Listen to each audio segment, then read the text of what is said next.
Welcome back. Many thanks indeed for staying tuned to Citizen TV. This is Daybreak. Time now for the paper review, where we analyze the big topics in the paper, as well as get into Bulls and Bears, which is our business segment every Wednesday here on the program. Let me introduce our guests who've made time to be here with us today. I will start from their far right.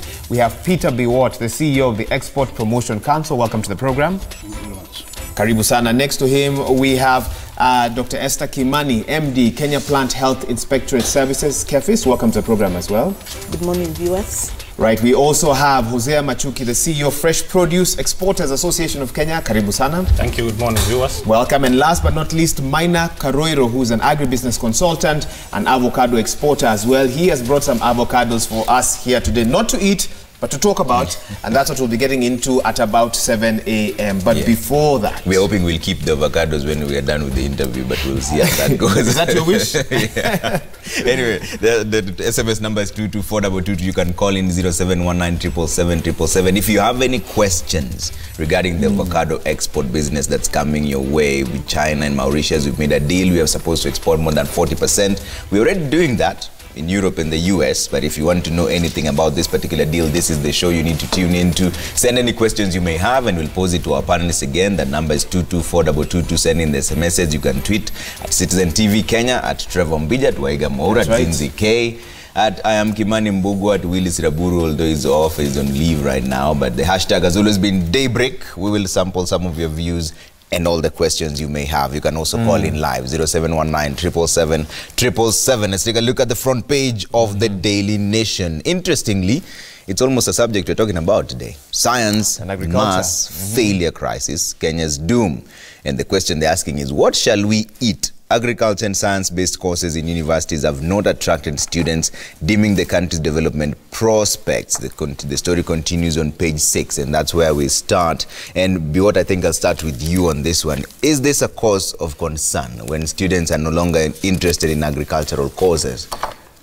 Yes, it's a cause for concern, but I think the way we need to look at it is, have we marketed the courses appropriately to the students, or have we supported them to focus on agricultural and science courses, especially now that we are moving to the Big Four.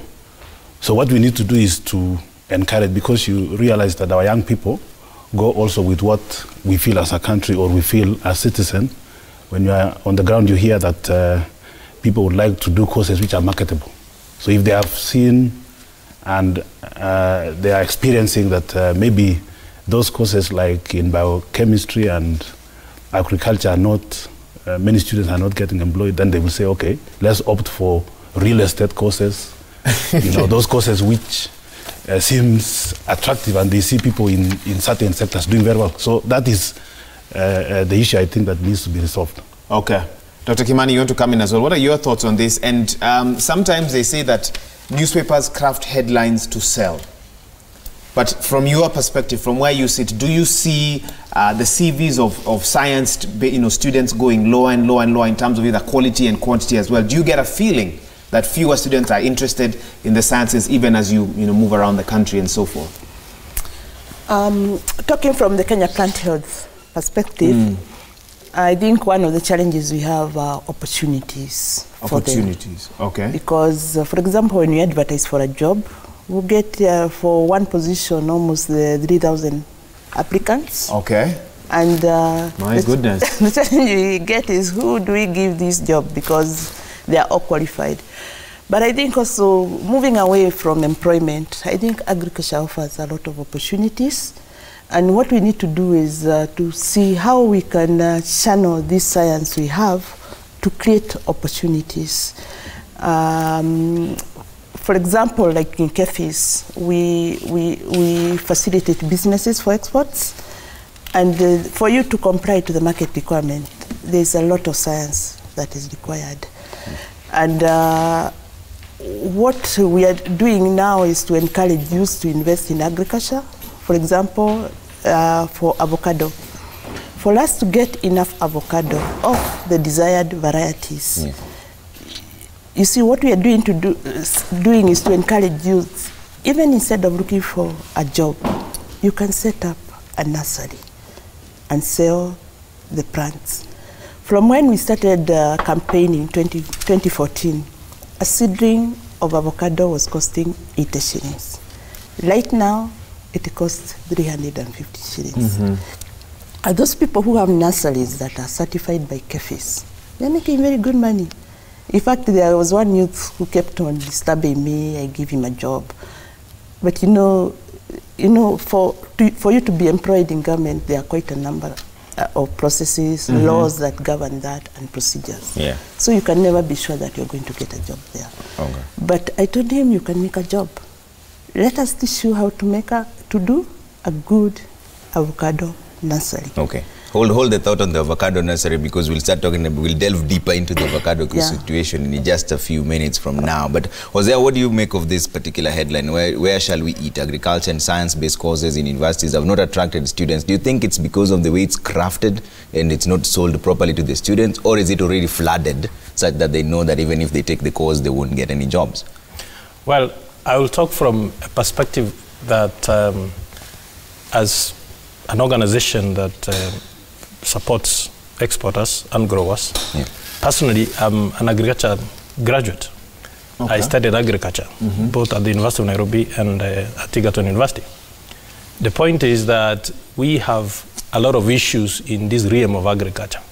Number one, I believe that we have not facilitated the universities enough with research funds, with infrastructure necessary to equip the students that come out of those universities with the necessary skills needed for today. We are probably using the curriculum that has been there for a while, so there is need to review that curriculum to bring it up to speed with the technologies today. That's why students get out of universities and they are not able to get employment. We are not producing students only for Kenya. These students need to work around the world. I mean, they need to go out of Kenya, work in Rwanda, work in Uganda, work in Tanzania, work in Europe, work in other places. And all over the world, I mean, agriculture is an important aspect of people's lives. So we need to do that. And also, we need, as a country, to invest in research and development. That is the only way that we can be able to utilize the skills that are coming out of universities. Having said that, employers, those who grow and export, for example, fresh produce, have issues with the quality of the students coming out of the universities. They are not ready for the job market. So you have to take them and then re-engineer them again, retrain them to be able to fill the places that you need them to fill in your farm. Take a student coming out of a university with a Bachelor of Science in Agriculture or Bachelor of Science in Horticulture, put them in a flower farm, put them in a greenhouse that has herbs, and tell them, fine, there you go. Some of these guys really don't know what to do, so you have to retrain them afresh.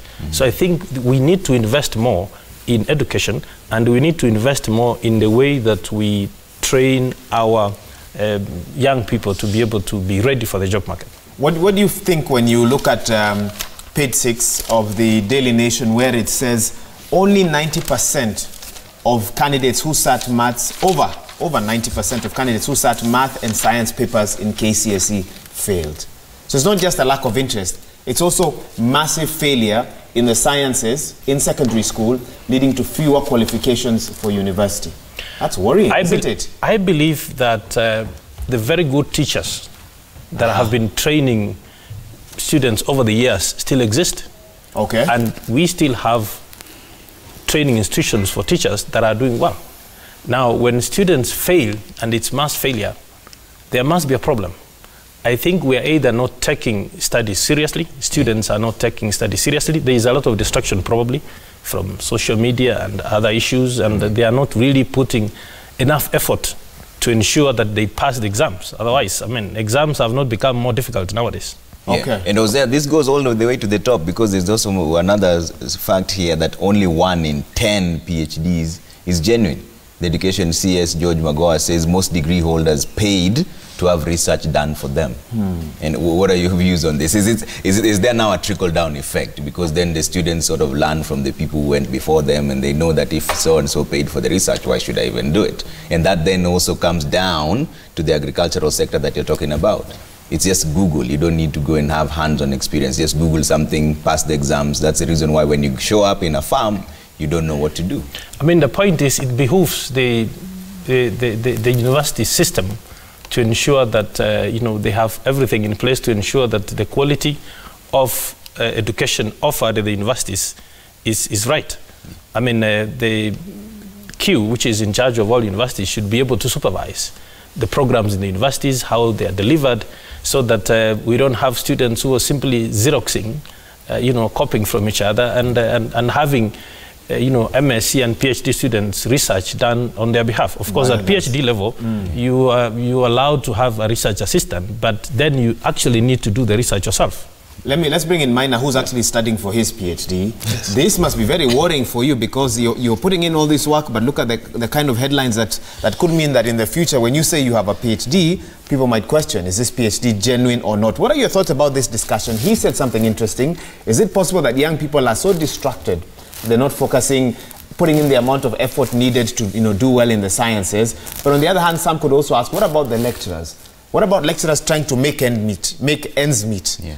Teaching from one university to the other, all over the place, involved in all manner of business, and so the good teachers might still be there, as he said, but maybe they are distracted by trying to, earn their daily bread as well. Make the extra paper. Make the extra, make that extra money, exactly. What are your thoughts on this topic? I think my thoughts first from an industry perspective, the fact that we are involved in actual growing, we are involved in actual packing, we are involved in actual exporting, and you're actually involved in working with these students, for example, who are doing sciences. For me, it's a big concern, because at the end of the day, the whole industry is based on the fact that you'll have technical people who will be able to align the industry with the requirements of the international market in terms of food safety, in terms of quality requirements. So what is happening is that in Kenya, we've got an issue that agriculture and agriculture-related courses, more like, treated for those who didn't do well in school. People want to be lawyers, people want to be doctors, people want to be journalists. That's the perception you've got. It's not, it's not the kind of thing young people want to do. They want to finish school, wear a tie, and go and sit in the office. But when it comes to somebody thinking that I'm going to go and learn and go and practice in a farm, for young people, it looks like it's a step back. But in reality, it is the opposite. Today, agriculture and agribusiness-related activities are creating almost 4 or 5 million jobs in this country. Actually, there is no industry that creates more direct jobs where they are needed most than agriculture and agriculture-related activities. Just given an example of somebody doing a nursery. If you look at the number of people who benefit out that, there will be people employed to look for the seeds, there will be people employed to do the work, there will be irrigation, there will be watering. There are so many people who get work. But then, because it involves, working in the farm, wearing gumboots, probably with a rolled sleeve shirt. It's not a very glamorous job, exactly. Especially in this era of social media. That is where the problem is. And I talk to young people in universities, I go to talk to them, and I tell them, look, wealth creation, it doesn't have to mean that you have to sit as a journalist or sit in a bank. Now, the big challenge is, then the universities, we've got issues with curriculum. We've got issues that, as he said, we are not coming up to speed with things that are happening, so that when these students come out, they can easily fit in the industry. But the bigger question is, we need to seriously think and understand that without the science-based courses, there is no advancement in innovations and things like that. And if you look at what has happened with technology, you've got a lot of science engineering-based background, guys who are doing that. And in agriculture, I think the universities and the government must sit down and look at that, because without that, who will grow, who will ensure the growing is done right, and who will ensure we are eating safe food? Those are very weighty questions. Yes. That's a big question. And it's a little worrying, because we'll get a situation when you're all retired, who takes over? So when the men and women on this table are retired, who takes over? Yeah, and that will come deeply when we look at the avocados and what the market requires. Yeah. The farmer in the village needs to be interpreted and trained on what the market requires. So that interface is what the agriculture, horticulture, agribusiness aspect of universities come to fill in. Interesting perspective. They will get into that when we discuss the avocado business. But Madam Esther, I want to bring you in on the page 5 of the Daily Nation. The National Environment Management Authority, that's NEM, has given Nairobi City Water and Sewerage Company 7 days to stop illegal discharge of untreated effluent into the environment, or its officers risk prosecution. From where you stand and from the Kenya Plant Health Inspectorate Service, how does this affect plants when there's effluent coming through in the water that we use to irrigate it? Is this a bad thing? Because there's some pedestrian argument that some people say that it can work as manure. Some people say that when you see crops that are planted somewhere along sewer lines, they tend to look even more healthier than others. But is it true? It's very dangerous. Is it? Very dangerous. Actually, and especially when those effluents are coming from the factories, where there are some certain chemicals or heavy metals in the effluent. So you find that these contaminate the products, and when these heavy metals like cadmium, lead, water in the product, they affect human health when we eat the food. Even in the sewers themselves, we also have the other risks of microorganisms such as the cholera, the E. coli, all those bacteria that affect human beings. So it's important that when you are growing plants, we use water that is not contaminated for the sake of our health. How serious a concern is this for you as you try and open up new markets for Kenyan farmers around the world? What is the world saying about Kenya's plants? Are they worried about the growing conditions around them? In fact, because of their worry about the growing conditions, that's why KEFI exists, Kenya Plant Health Inspectorate Service. And there's a lot of efforts that are made on the export product, like Mr. Maina has described. They employ those scientists all the way from testing the soils up to packaging. You know, you have to package in a certain way, under certain conditions. It has to be hygienic. So you find there's a lot of effort that is made for the export products. Yeah. But we need to put the same effort for the local market. In fact, the government that's going to be my next question. Yes. Yeah. Sorry, go ahead. In fact, the government has realized this, and we, as KEFIS, we have an executive directive to start looking into those issues. To ensure that the quality of what is grown for the local market is equivalent to the quality of what is grown for export. Hosea or Peter, do you want to weigh in on this briefly? Any thoughts on this? Yes, I mean, we have done fairly well with respect to how we grow our crops for export market. But we need to do slightly more with respect to the local market. In fact, the Agriculture and Food Authority developed a standard, the Kenya Standard 1758, that seeks to ensure that what we produce is done well, it's transported well, it is kept well, so that by the time it arrives on your table, it is safe for all of us. And it is really the work of the Agriculture and Food Authority to ensure that they work very closely with the county governments to create awareness and to build capacity of the growers, wherever place they will be in Kenya, to ensure that the food that is grown in good environment, using, I would not want to say potable water, but water that is good for agricultural purposes, and that even the food, as we transport it, you may grow good, clean food, but if you transport it in a dirty, open pickup, by the time it arrives in Nairobi at the Wakulima market, and by the time you get it to your kitchen, it's already been contaminated by other things. So we hope and we look forward to a situation where we'll be able to have every Kenyan growing and transporting and handling food in an hygienic manner. All right. I have something I want to add on that. Yeah. It's actually a real grave concern because we have got a big issue with pesticides. What happened is that the EU, when they realized there was a problem with exceedance of what you'd call allowed pesticides, they came up with a list of chemicals that people who are growing for export should use. There's nothing like that for the local market so far. Okay. So there is a lot of work that actually needs to be done because today you go and buy, say for example, Skuma Wiki in the local market. You have no clue at all how it has been grown. There is no traceability to that. You have no clue how much or what type of pesticides are being sprayed. And there is a real concern that that's a real grave issue that needs to be addressed very, very quickly by the stakeholders, including the counties who are now handling agriculture and the national government. All right. Peter, you wanted to I just wanted to weigh in. to say that also the condition of our environment could be leading, Kenyan farmers to use maybe that kind of water. So one of the things that the country needs to do, and I think initiatives have already begun, is to increase the forest cover, because you realize that the country is facing water scarcity, and also the quality of our environment might not support increased productivity in the agriculture sector. Yeah. So there's a need to ensure that we plant trees, we ensure our forest cover goes up. In East Africa, I think the list would be around 20%. So Kenya is at 7%. And recently, we participated in a marathon in Uasin due to climate action. So there is need, because when we have more trees, we'll have more water, then we can be able to improve even on the quality of our produce. Okay. All right. Yeah. I wanted to say something with regard to the chemicals. Yeah.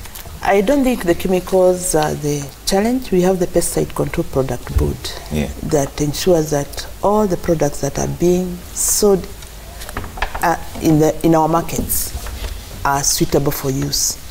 But the challenge comes in when you see, all chemicals are poisonous. Yeah.